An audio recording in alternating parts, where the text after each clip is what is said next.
If you struggle with commitment issues like me and a lot of other clients, we're going to go into depth on why you suck at committing. Here are a couple signs that you do have commitment issues. Now, we had a special group call in my community that I'm about to show you, and the group call was hosted by my mindset coach, Ash. Her specialty is in metacognition, and she talks about all the styles of avoidance and attachment that cause commitment issues and that prevent you from moving forward with someone specific, something specific, or finding out where they came from. In this video, we're going to show you an educational background on everything related to commitment issues and why you might be struggling to commit. If this is related to your fitness journey or a relationship or anything else, and if you get anything out of it, please comment down below what you learned and how you're going to move through it. I'll see you in there. How to record. We forget how to record. Yeah. Well, this recording is Oh, going God. to be cool. Anyways, mute yourself, you mustache genius. Thank you very much. All right, guys. Pen and paper probably would be the best move for this call. It's not like a crazy topic, but I did put a lot of dense info in here. So there's no journaling, but I think it's a good opportunity to take some notes. So let's get right in.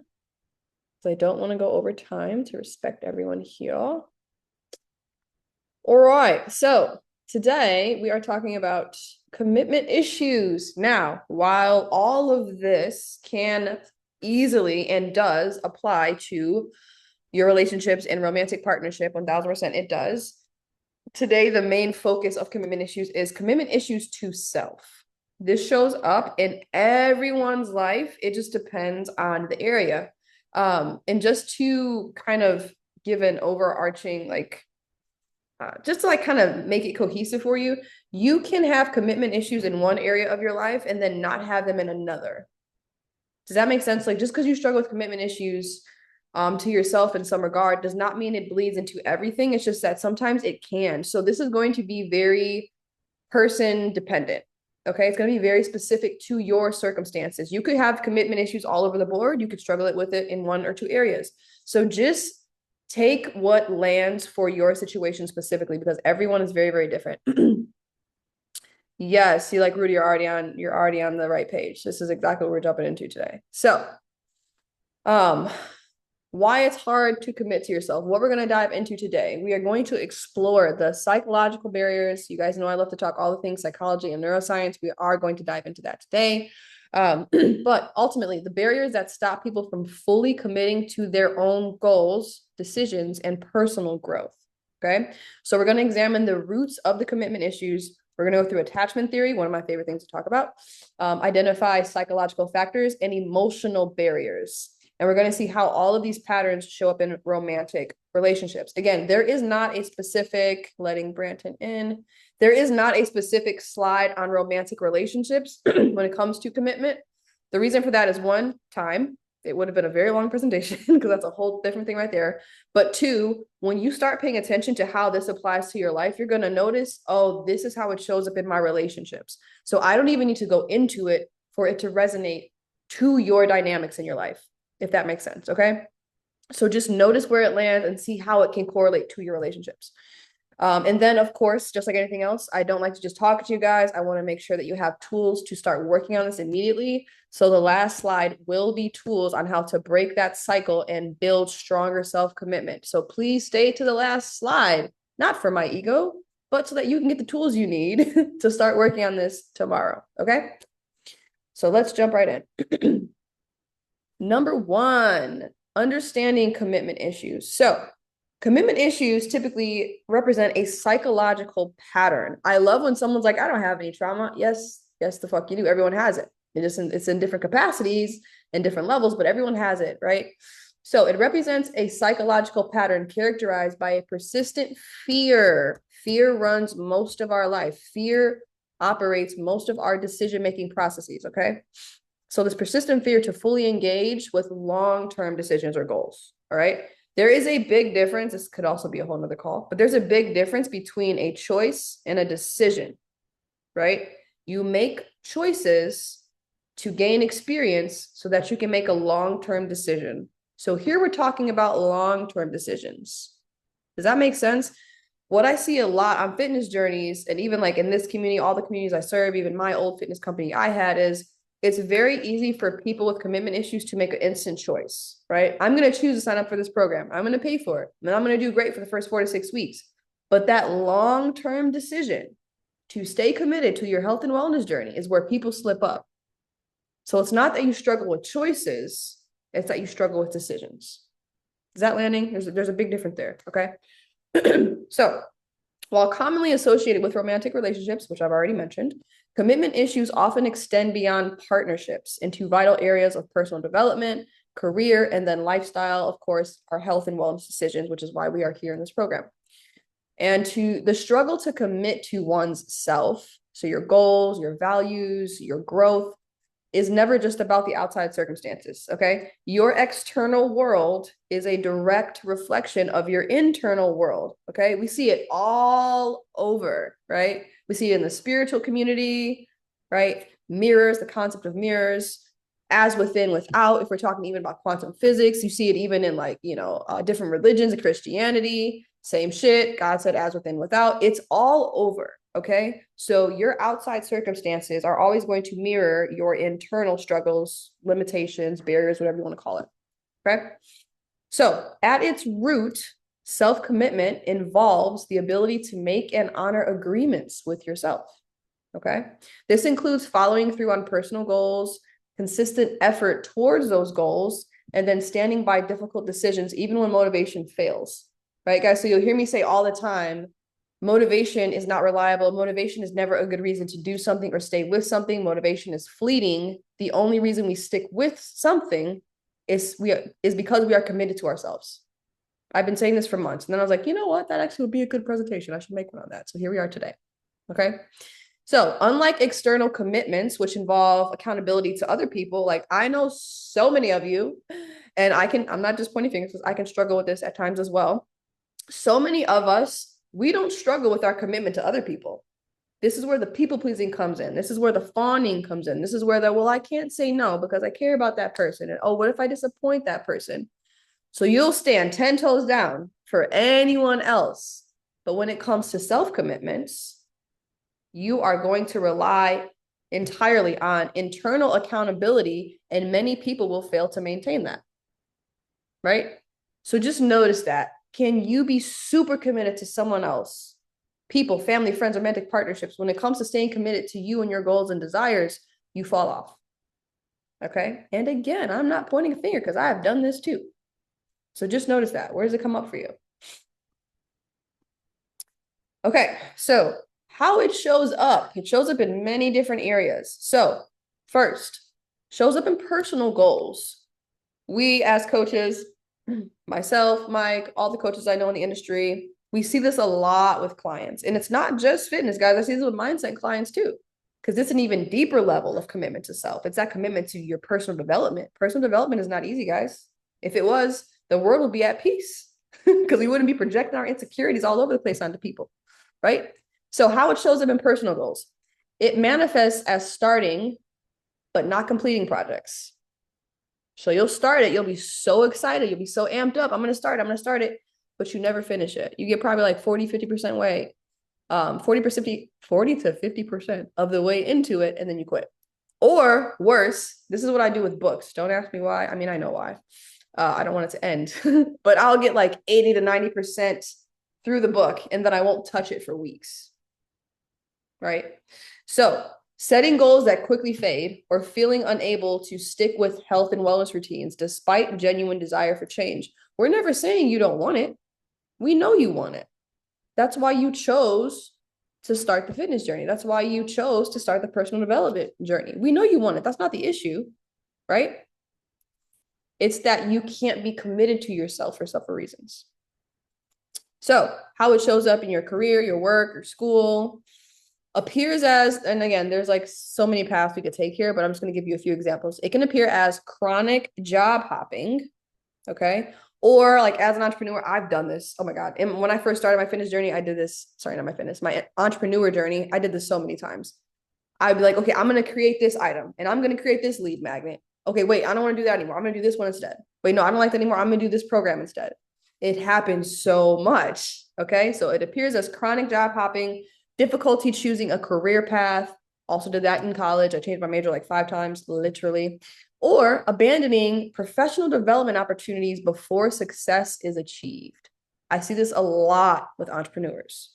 They'll be in business for like a year, maybe 2 years max, and then they quit. You haven't given yourself enough time for this thing to even blossom, right?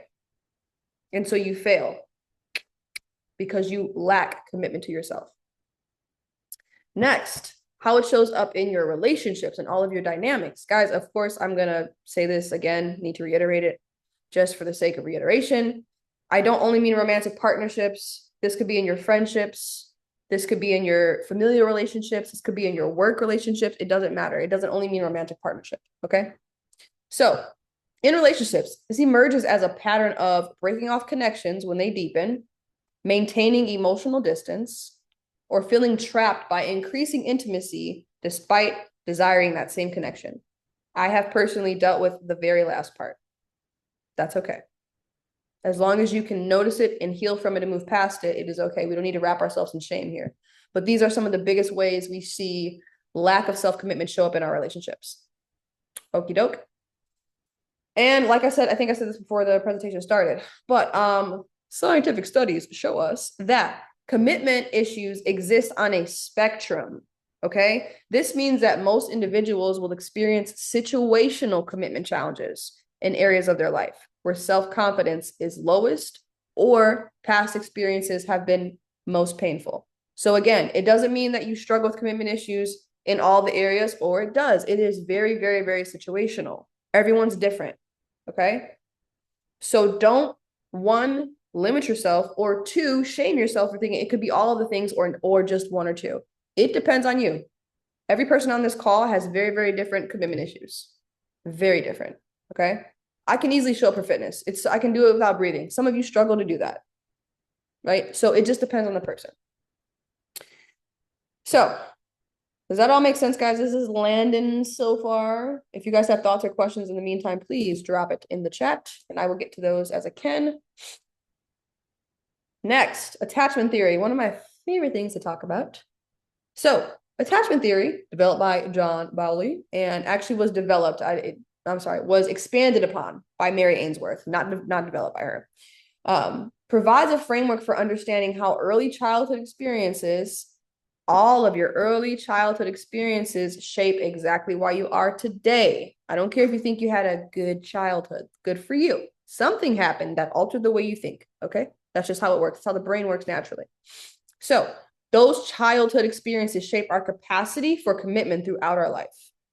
The security and consistency of our earliest relationships create internal models, internal belief systems that guide how we approach our bonds and our commitments as adults. Okay. So just for a second, like think about your childhood. If you can, some people can't even think that far back, but if you can, think about your childhood.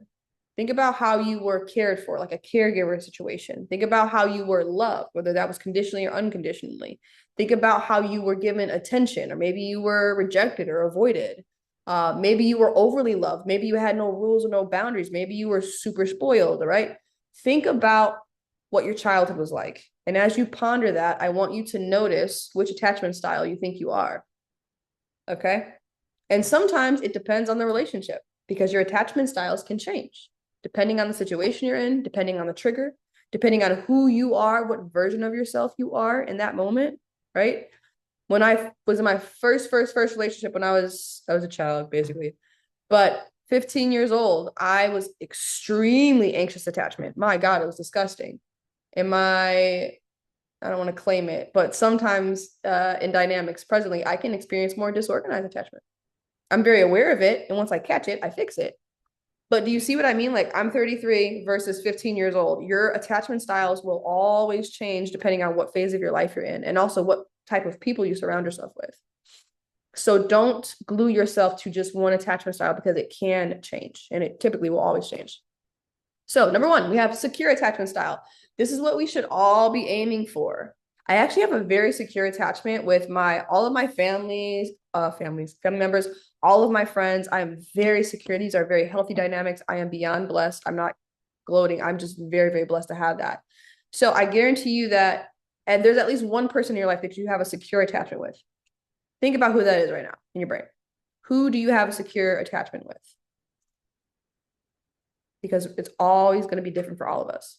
So secure attachment. Children who receive consistent, responsive caregiving develop a secure attachment style, okay? Notice I said consistent and responsive caregiving. It has to be consistent. It can't be, oh, well, my mom was, great to me when I was a child, but when she went through a divorce when I was a teenager, she completely avoided me and rejected me. Consistent, responsive caregiving, okay? So these people develop a secure attachment style. And of course, again, because personal development, you can develop a secure attachment style as an adult once you heal all of these wounds that you operate from. Okay. So coming from secure attachment, as an adult, they generally have higher confidence in their decision-making process, right? And greater capacity for that commitment, both to themselves and other people. They trust that their needs will be met, which is huge, and that mistakes won't lead to abandonment. A lot of times in partnership, people are afraid to make mistakes or even voice and be vulnerable about those mistakes because they are afraid that it will lead to them being abandoned, right? People with secure attachment, don't worry about that. They trust themselves. They trust the other person. They trust that no matter what, they're going to be just fine. Okay. Next, we have anxious attachment. So anxious attachment is formed when caregiving is inconsistent or unpredictable. Okay. Shout out to my mother. Let's go, Big San. This pattern creates adults who often struggle with commitment due to fears of abandonment or rejection. Okay. They may overcommit to please other people, right? This is where fawning comes into play, while simultaneously neglecting self-commitments. So we will people please for everyone outside of us. And that leads to us abandoning our own needs and abandoning our own goals and commitments to ourselves. Okay. And because of that, they believe that external validation is more reliable than self-trust. I'm going to believe what these people say about me more than what I believe about myself. Okay. And that is how anxious attachment is formed. Next, avoidant attachment. I also dealt with this in a little phase of my life. And again, like I said, these are going to change. They're going to, they're going to alter as you change and grow and heal as an adult. So with avoidant attachment, this develops when caregivers are emotionally unavailable or dismissive. Okay. Maybe your parents didn't show you affection. They didn't say, I love you. They didn't give you hugs or kisses or, make it known that they actually loved you and cared about you. Maybe when you shared things with them as a child, maybe you're excited about something at school or within your sports or within your friends group, and you just got like oh, okay. Or you were completely ignored. Or, oh, cool. Right. That's so dismissive to a child. Kids pick that up, dude. Kids are smarter than we think. Kids are smarter than us sometimes. Okay. So these people often show strong self-reliance, but they will struggle with deep commitment. Okay. So having learned that depending on others or even depending on their own needs leads to disappointment. They may even sabotage commitments to maintain independence. I have definitely done that before.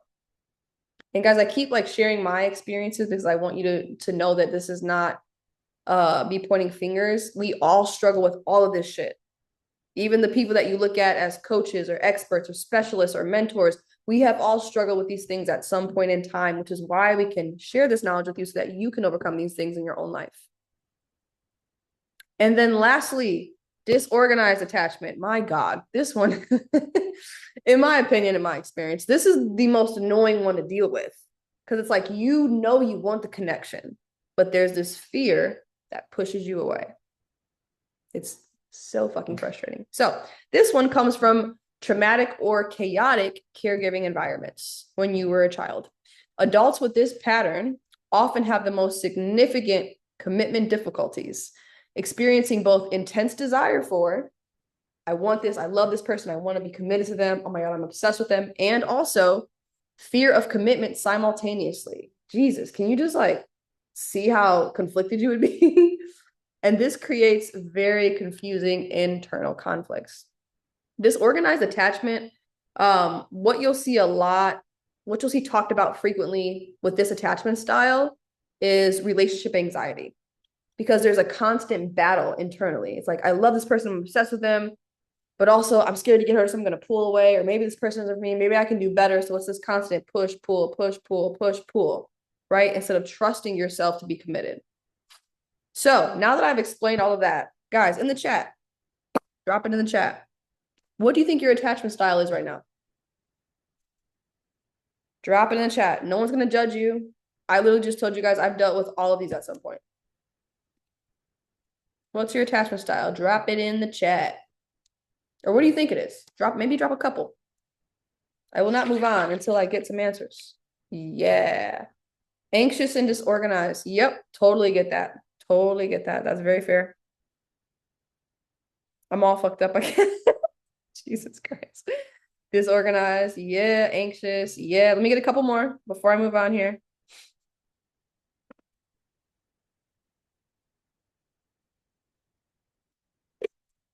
Anxious.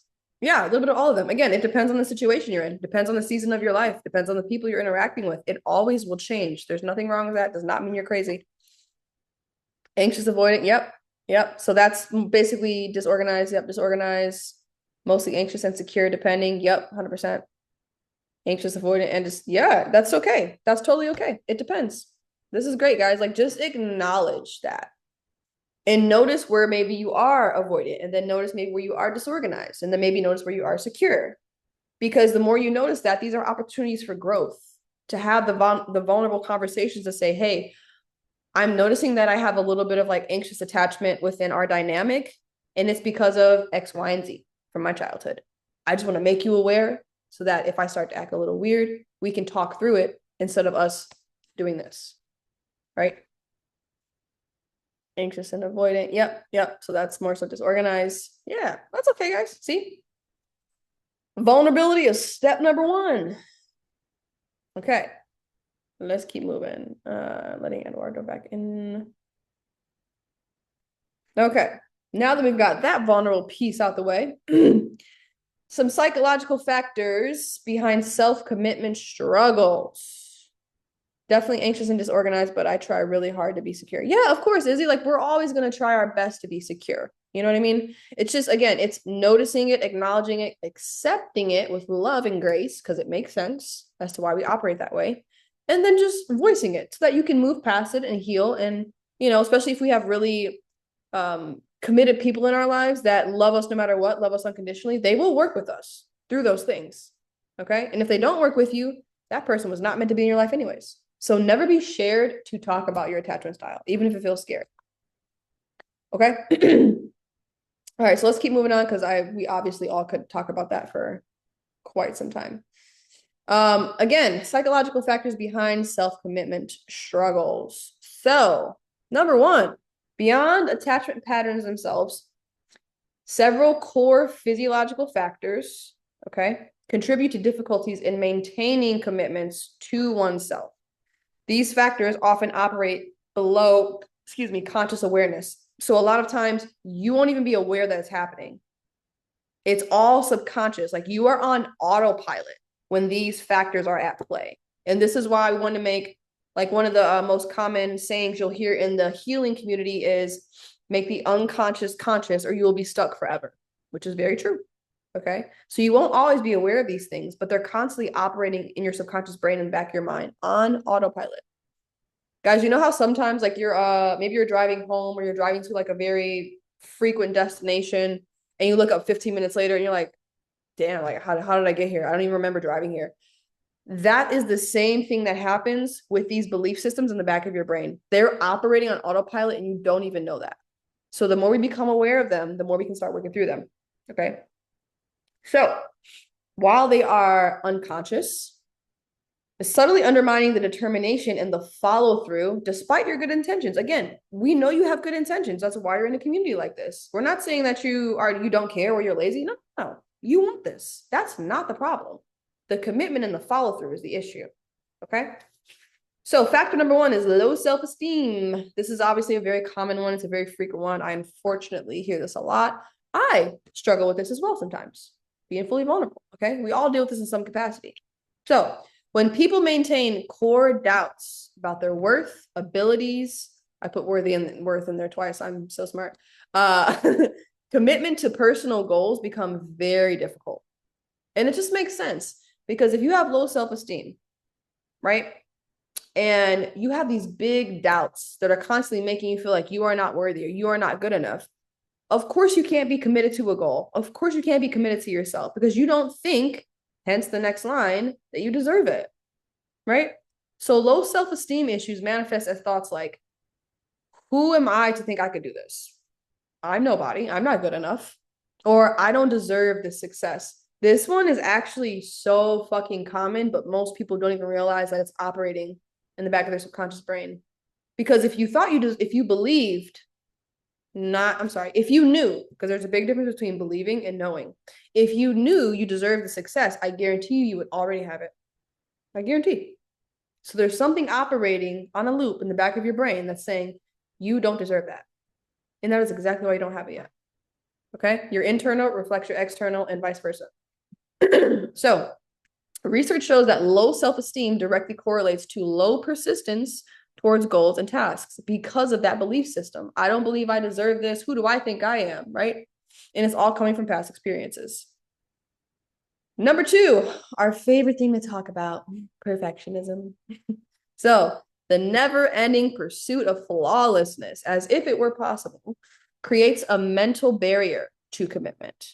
Okay, so perfectionists often delay taking action entirely. Like I'm just not going to do that because they fear that any choice they make will be less than perfect. And you are correct because there's no such thing as perfect. So you might as well just show up with what you have and learn along the way because perfection doesn't exist, guys. Remember, the definition of perfect is to be without a single flaw. And by human nature, we are built to have flaws. That's what makes us different. That's what makes us unique. That's what gives us a journey throughout our lives to learn and grow more, right? So it literally combats humanity for you to think that you can be perfect. It doesn't make any sense. Let's throw that out the window. And I'm not going to spend too much time on this because I talk about it all the time. Next, family dynamics. So IFS theorists, that's just internal family systems. Internal family systems is just one of the branches of psychology where we're just honestly navigating and learning a lot about your childhood experiences, childhood trauma, your family dynamics, and how that shaped the person you are today, basically. It's actually one of my favorite things to nerd out on. So IFS theorists show us how dysfunction in one's family creates templates for future behavior. So guys, I mean, I get this one a lot. And I'm not gonna say I don't get it. I've been there, but I get this one a lot. Well, I mean, I had a fine childhood. Like my parents weren't horrible or anything. It's not about them being horrible. You got to remember, as a child, you could hear the most mundane line said to you just twice. And you are going to have that ingrained in your brain and make it mean something about you. You don't have to have been beaten or verbally abused consistently for it to have not shaped who you think you are as a person right now. Okay? Your childhood directly correlates to who you are right now. Right? So, children who are raised in environments where commitments were regularly broken or inconsistency was normal develop distorted internal belief systems about commitment. Okay? You see this a lot when it comes to fitness journeys, right? Like if you grew up and let's say you saw your mom yo-yo diet a lot. Yo-yo dieting is a huge form of lack of self-commitment, right? Because that's what yo-yo dieting is. It's a lack of commitment. Because if it worked, you would never have to diet again, right? That's a form of it. You wouldn't even think about it in that way, right? But that is literally a form of inconsistency and lack of self-commitment. Or if your family never prioritized health or wellness and they ate pretty shitty, or like, there was a lot of drinking in the family, right? Like these habitual concepts that we pretty much overlook because society tells us that it's okay and it's normal, that is always going to shape your commitment to yourself, especially obviously when it comes to your health and wellness journey.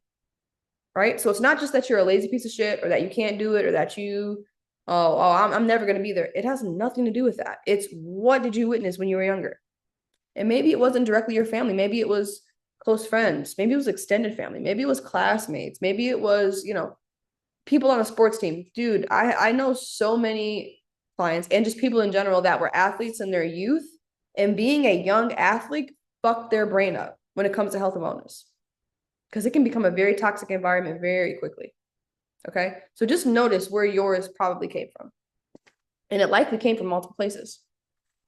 And then, of course, past experiences. I feel like this is a given, obvious. I talk about this all the time. But the brain remembers, right? The book. I have verbal dyslexia, guys, so I swap my words a lot. Bear with me. But the book, the body keeps the score, right? So if you had an experience, even if you didn't feel or experience like heavy big T trauma, that doesn't matter. If you had a experience in your youth that altered your belief system, that past experience is going to compound and compound and compound over time. And it's going to keep looking for evidence to affirm that thing that happened to you. And that's why as adults, like something can happen to us one time when we were younger, but our brain is going to constantly seek out things to affirm that. And that is why it develops your belief system as an adult. It's like the same concept of, let's say you go buy a car. Let's say you buy a blue car. And now all of a sudden on the road, what are you constantly seeing? Blue cars. Because your brain sees it once, and now that it means something to you, your brain is going to constantly look for things outside of it to affirm it. That is why past experiences will always, always shape your belief system. Makes sense? You picking up what I'm putting down? Okay, cool. Let's keep moving. Okay, and there's just some cute neuroscience evidence here. I promise I just didn't pull all this out my ass. There's evidence to back it up. So chronic self-doubt physically, again, guys, like having self-doubt, it's not just as simple as, oh, you have low self-esteem, or it's not as simple as just get over it. Or, you know, we hear this a lot with the males in the community, just man up, like you're a man, like don't worry about that. You still got to keep going. God damn, I hate that shit. Anyways, chronic self-doubt physically alters your brain, okay? It alters decision-making regions in the brain, creating hesitation patterns that become self-reinforcing. So once it happens one time, your brain is going to always find something externally to reinforce that, whether it was an intentional or not, okay? Avoidance behaviors correlate with increased activity in the amygdala, right? Amygdala is the brain's threat detection center, okay? Which makes perfect sense. And then successful commitment requires integration between emotional and rational brain centers, right? So if your brain has been altered by said trauma from your childhood, your past experiences, you literally have I don't want to say an excuse, but you have a neurological excuse that it's valid. So it's never, guys, like I hear this a lot. It's like, well, I'm just fucked up, or I'm lazy, or I just can't do that. Like something's wrong with me. I mean, yeah, cognitively something is wrong with you. Something altered that, right? But the cool thing about our brains is that we can experience neuroplasticity. So even if you did have some belief systems that altered your confidence, your belief in yourself, your commitment to self, neuroplasticity allows us to rewire those neural pathways, okay? Neural pathways, they keep firing and firing and firing until they make a brand new connection. That new connection is just a new thought. It's a new belief. Okay. So even if you do have some poor belief systems from your past, neuroplasticity allows us to rewire those thoughts. And I say this a lot on my one-on-one coaching calls, like we have to rewire the brain. We have to redirect the thoughts, because having a new belief system is very possible. It's extremely doable, right? We just have to constantly practice neuroplasticity. I actually did a presentation on this eons ago. I could share it and make it more recent in the chat. And then lastly, even MRIs show us this, right? So functional MRI studies show distinctive patterns of brain activity in individuals struggling with commitment issues, particularly in the prefrontal cortex, which makes sense because the prefrontal cortex is responsible for planning and executive function, and then the anterior-cingulate cortex, and this is involved in conflict monitoring, right? So MRIs are showing us this, guys. It's not as simple as you just don't have it. No. Something happened in your past that altered this. But thankfully, we have neuroplasticity that shows us that we can alter those those neurons to make new connections so that we can have a better and healthier belief system, so that we can be committed to self, so that we can increase our self-esteem, right? So that we can have better decision-making processes, all right? So you are not screwed. We just have to start implementing some things so that we can have a more structured belief system that is in alignment with who we want to be. Not who we are right now, which is fine. Who you are right now is great.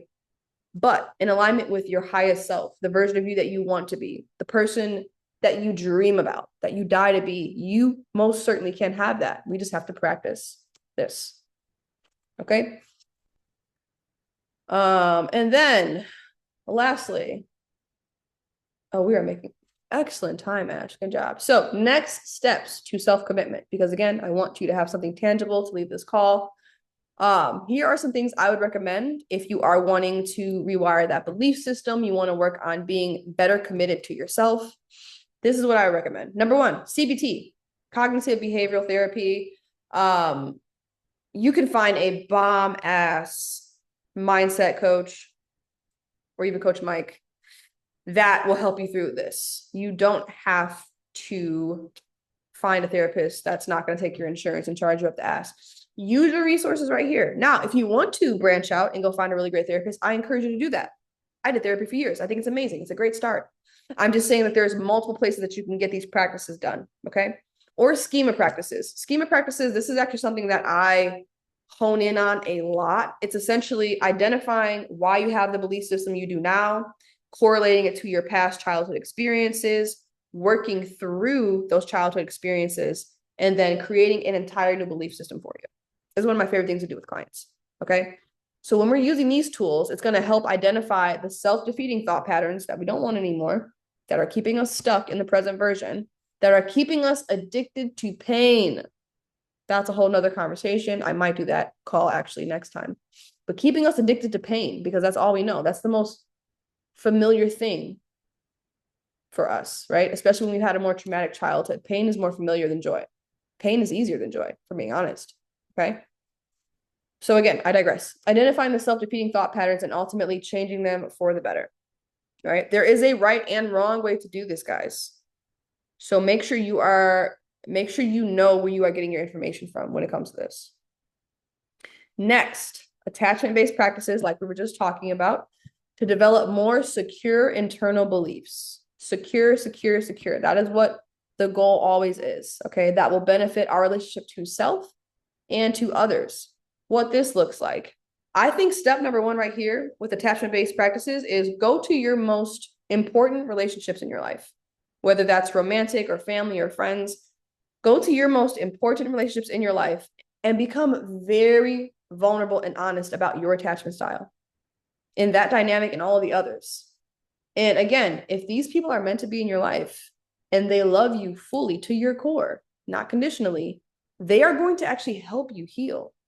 I have encountered dynamics, friendships, relationships that have actually healed me simply because I was vulnerable with what I was going through, right? Your healing is actually right in front of you. It doesn't always need to be complicated. Healing does not always need to be complicated. I'm going to say that right now. It can be sometimes, but it doesn't always need to be. So maybe step number one is just using your safe relationships, right? Whether that's a friend, a coach, a romantic partnership, start there. Number three, because it's like, Mike and I don't talk about this enough with you guys, breath work. Do your fucking breath work, guys. Breath work allows us to tap into our parasympathetic nervous system state. Guys, we cannot release trauma unless we are in parasympathetic. That is the only possible way to get stored, trapped energy, which is trauma, out of the body. You cannot release stored trauma from the body while you're in sympathetic. It is not energetically possible. Do your breath work, please. 3 to 4 times a week would be great. Next, one of my favorite modalities, visualization meditation. Unless you've done this countless times with a specialist or a mentor, I don't recommend you do it by yourself, because during visualization meditation, you will sometimes have physical sensations that can come up just as in a intense breathwork session. And unless you have someone there to help you move through the energy, that energy can honestly get trapped in your body again. So I don't recommend you do this one by yourself. There are guided breathworks you can do, but this one can get more intense, right? And it also helps to have someone guiding you through the visualization so that you can stay focused in your body. Because if you come out of your body, it's not going to be as effective. I feel like I've done this with a couple of you on this call, probably. Visualization meditation. Rudy, book a call if you want to do it. Visualization meditation is basically, I'll tell you guys what I do in these sessions. I will drop you into your body with a little bit of breath work and a little bit of grounding. And then I am going to create a scenario in your mind. One, I'm going to create a safe space. So if it does get too overwhelming, people will cry, shake, sometimes scream, sometimes hunch over, get tetany. Like so many things can happen physiologically. So there's a safe space we create visually, and you will see it in your brain as if you were there, because you are. Remember, the brain cannot tell the difference between reality and a thought. So once I drop you in, your brain thinks you're actually there. And so as we're working through the safe place, then I'm going to bring up things like maybe your inner child, or maybe your mom in your childhood, or your dad in your childhood. And we're going to literally talk through the scenarios together to get the healing that you need so that you can release everything that's holding you back. They're some of my favorite sessions to do. So if you're interested in that, please reach out to me in the DMs. We can book a call. I've actually done one of these with Mike before. So like, yeah, I've got some good, what do you call it? Testimonials in the chat. A few of you on this call. So if you are interested in doing that, please reach out to me. I don't mind hopping on a call to do that. And then next, yeah, Anthony, Rudy, you guys can definitely book a call if you guys want to jump into that. Guys, the only thing with the visualization meditation, this is not something you can do while you're distracted. This is like you have to be in a quiet space, preferably laying down. I have done it in the car with some people, like that's fine, but you have to be in a space where there's not going to be distractions. There's not going to be a lot of noises. There's not going to be like, kids running in the room. It has to be a distraction-free environment for this to work correctly. So just consider that when you book your call and your time slot. Anyways, next, creating sub goals instead of big overarching goals. If you are struggling with commitment to self, creating a big ass goal with no sub goals is going to feel so overwhelming. And I guarantee you, you are never going to reach that goal. So if you have a big goal, let's say your big goal is, I want to make 200K a year, whatever. I don't know. I always go to money. That's a problem. Anyways, okay, great. We all want to make a lot of money. How are you going to get there? You have to break that down into sub goals. So it's like, okay, for the next week, I'm going to do this. And then for the next month, I'm going to do this. And then for the next 3 months, you have to make incremental sub goals because that is much easier for your brain to latch onto and create those new neural pathways. A big ass goal is going to fail every time. I promise you. I've done it to myself. I would know. Okay. So sub goals. Next, intentionally journeying on when, where, and how those goals will be maintained. I've seen this happen before. I've actually done this myself before because I didn't know any better. I have seen people reach these big goals, manifest, whatever, pray for these big goals, get them, and then lose it because there was no plan of sustainability, right? We need to have that in practice, especially if you struggle with self-commitment. Next, self-compassion. Guys, you cannot shame your way into the person you want to be. Break the fucking shame cycle. Be nice to yourself. Giving yourself compassion is not the same thing as giving yourself a hall pass to fuck off and be lazy. That is not the same thing. You can give yourself compassion and grace and still take a step forward. Does that make sense? So please break the shame cycle. It's not helping. It's keeping you stuck. Next, find and deepen. I basically said this in the first bullet point, but find and deepen secure-based relationships to model for your own growth. Mirrors, baby. If you have secure relationships in your life, that means there is something internal inside of you that has a secure attachment somewhere. Hone into that, deepen that connection. And I promise you that will heal you. Just by deepening and being vulnerable with that person, with that dynamic, I promise you it'll heal you. Okay? And then lastly, I feel like this is the most obvious one, vulnerability and clear communication about your struggles and fears with yourself, your coaches, your mentors, and your loved ones. The more honest you can be and the more vulnerable you can be and let safe people in your heart and in your mind, the more expansion you are going to experience. And also, the more gratitude you're going to experience, the more love you're going to experience. Guys, gratitude and unconditional love are the highest on the energetic frequency chart. And the more you're up here, the more open you are to receiving those things you so desperately desire. Be vulnerable, talk about it, cry about it, connect with people. That is the easiest way we heal. We're not meant to do this journey by ourselves, right? It takes a village. It always takes a fucking village. So that is what I would recommend. And I think that's all I got for you guys today. Bing. And we still have time for questions. Look at that. All right, guys. Questions, comments, concerns. What do we got? Throw it at me. Either drop it in the chat or just unmute yourself. I won't end this call until I get at least 2 shares.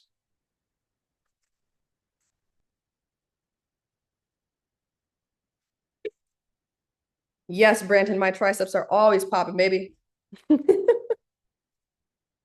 I swear, it doesn't matter what I lift. My triceps are just always, she's always coming out to play. She is the life of the party. Triceps and rear delts. I'm actually also, guys, while someone, is this visualization like lucid dreaming?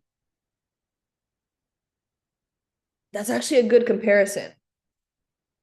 Yes, but you're consciously aware the whole time that you're not dreaming and that you are awake, if that makes sense. That's pretty much the only difference, am I being honest? Lucid dreaming is like, am I awake? Am I awake? Am I dreaming? Am I sleepwalking? I feel like the only difference is the consciousness, the level of consciousness.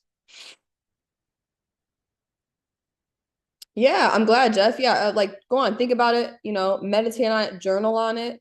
But it does give us a lot of insight as to where the attachment style comes from. I'm going to stop this recording so that I can drop my Calendly link in the chat.